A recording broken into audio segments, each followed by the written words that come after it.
Nag-inquire muna nga ako dito kung magkano ang paribandang buhok. Tingnan niyo naman yung itsura ng buhok ko, sama ng klase.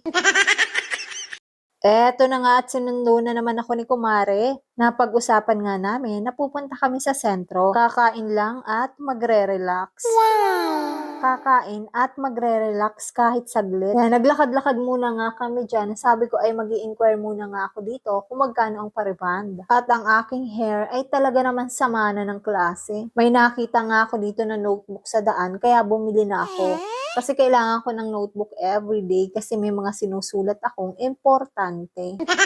Nagtataka nga ako, bakit ang tahimik no, Kumare? Kaya ayun, pagtingin ko, busy-busy, kakahanap ng shade. Sa dami-dami ng kanyang sinukat, hindi naman pala bibili. Yan tayo eh. Napagkasunduan nga namin, pumunta ng Jollibee.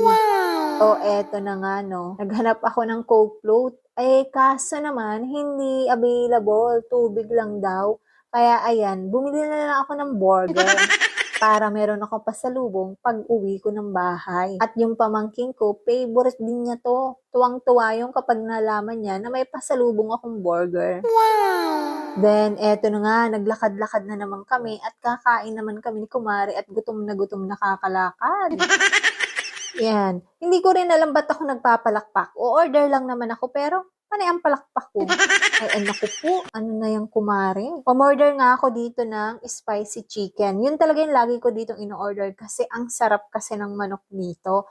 At si Kumare naman dahil ayaw niya ng maanghang, yan, nag-parmesan chicken na lang siya. Kami nga lang ang tao ngayon, kaya tuwang-tuwa ako, tamang-tama, makakapag-video kami.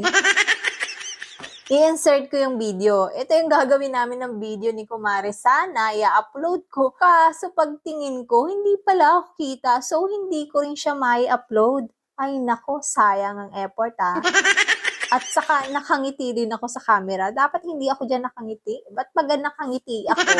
Ano ba yan? Masarap nga dito ang pagkain, kaya palagi kaming kumakain dito kapag napapadaan. Humanap na nga ako ng upuan. Nakaka-relax din dito kasi habang kumakain ka, meron dito sila na music. Pwede kang makinig ng music habang kumakain. Hanap naman si Kumare, panay ang pakit naman sa camera.